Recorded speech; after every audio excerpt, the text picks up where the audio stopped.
क्या आपने कभी तुम्बाड फ़िल्म देखी है? उस फ़िल्म में एक देवता था हस्तर, जिसे कभी पूजा नहीं गया, जो लालच का प्रतीक था और जिसे विस्मृति के गर्त में डुबो दिया गया। या फिर कांतारा को याद कीजिए, जिसमें एक स्थानीय देवता की आत्मा जंगलों में भटकती है और जब वह जागता है तो पूरा गाँव काँप उठता है। ये दृश्य भले ही सिनेमाई हों, लेकिन भारत की भूमि पर आज भी ऐसे अनेक देवी-देवता मौजूद हैं, जिनकी पूजा न खुलेआम होती है, न उनका नाम सहजता से लिया जाता है। इनका प्रभाव इतना गहरा होता है कि इनके नाराज हो जाने पर गांवों में आपदाएं आ जाती हैं। भारत में धर्म केवल वेदों, उपनिषदों और बड़े मंदिरों तक सीमित नहीं है। असली भारत उन पगडंडियों, घने जंगलों और धूल भरे गांवों में बसता है, जहां लोग आज भी लोक देवताओं की आराधना करते हैं।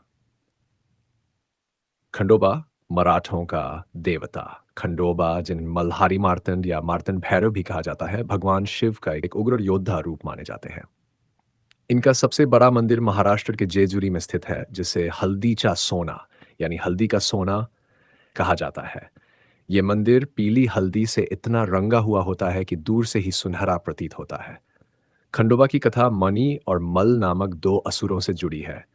उन्होंने धरती पर आतंक फैलाया था, जिसे समाप्त करने के लिए शिव ने खंडोबा रूप धारण किया।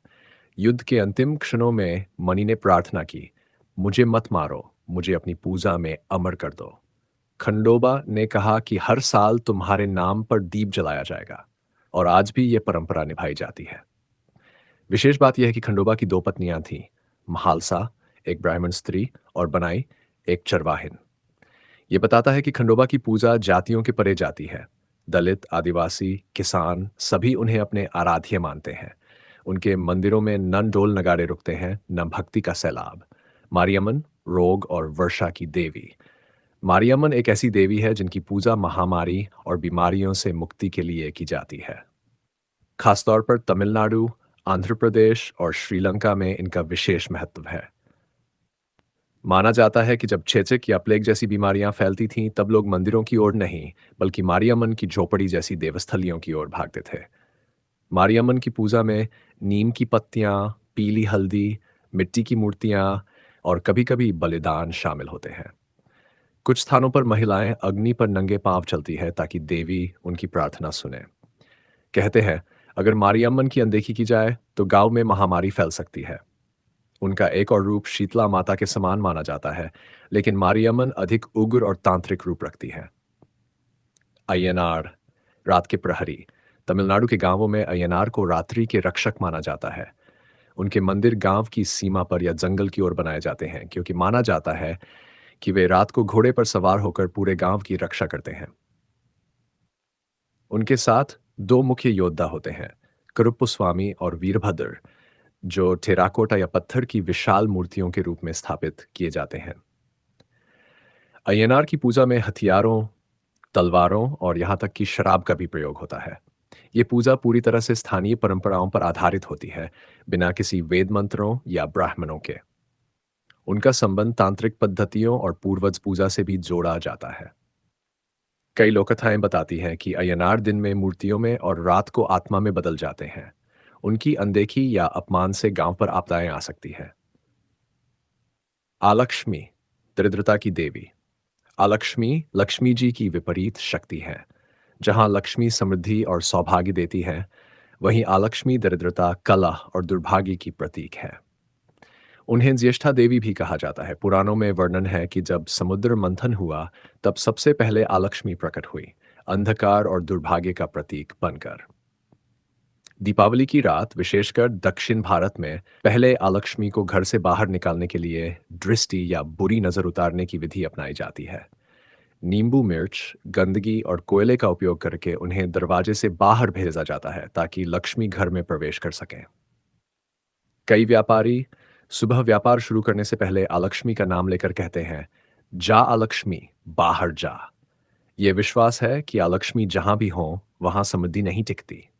निरति, अंधकार और मृत्यु की देवी। निरुति वेदों में वर्णित एक अत्यंत प्राचीन देवी है, जिन्हें दक्षिण दिशा की दिशा पालक, मृत्यु, विनाश और अंधकार की देवी माना जाता है। वे यम की बहन भी कही जाती हैं। उनका वर्णन ऋग्वेद और अथर्ववेद में भय और तांत्रिक शक्ति के रूप में हुआ है। निरुति की पूजा सामान्य लोग नहीं करते। ये पूजा तांत्रिक साधकों द्वारा श्मशान या गुप्त स्थानों पर की जाती है। उनकी मूर्तियां नहीं होती, सिर्फ संकेत और प्रतीकों के रूप में उन्हें बुलाया जाता है। उन्हें रक्त, अस्थियां और विशेष यंत्रों से प्रसन्न किया जाता है। कुछ मान्यताओं में यह भी कहा गया है कि अगर कोई नृत्य के नियमों का उल्लंघन करे, तो वह पागलपन, मृत्यु या आत्मा के बंधन का शिकार हो सकता है।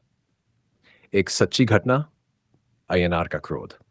सन 1990 में तमिलनाडु के एक गांव वेल्लनचेरी में एक प्राचीन अय्यनार मंदिर था जो वर्षों से वीरान पड़ा था।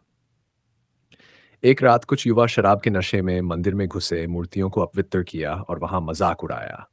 अगली सुबह वे युवक लापता थे। कई घंटे बाद वे मंदिर के पीछे की झाड़ियों में बेसुध मिले। शरीर पर गहरे नाखूनों जैसे घाव और चेहरे पर डर का ऐसा भाव जो मानो आत्मा तक को कंपा दे। गांव के बुजुर्गों ने कहा, अय्यनार अपने घोड़े पर निकले थे, देवता अपमान सह नहीं पाए। इसके बाद पूरे गांव ने मिलकर मंदिर की मरम्मत करवाई और तब से हर पूर्णिमा को विशेष पूजा होती है। कहा जाता है आज भी अगर कोई उस मंदिर के पास अपवित्रता करता है तो उसे अय्यनार का प्रकोप झेलना पड़ता है। भारत के देवी देवता सिर्फ शास्त्रों, टीवी सीरियलों या भव्य मंदिरों तक सीमित नहीं हैं। वे हर गांव, हर जंगल, हर लोककथा में जीवित हैं। खंडोबा, मारियम्मन, अय्यनार, आलक्ष्मी और निरृति, ये सभी उस अदृश्य आध्यात्मिक परंपरा का हिस्सा है जो आज भी लाखों लोगों की आस्था का आधार है।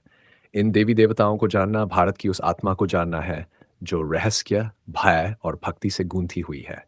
एक ऐसी संस्कृति जो अभी भी पूरी तरह समझी नहीं जा सकी है।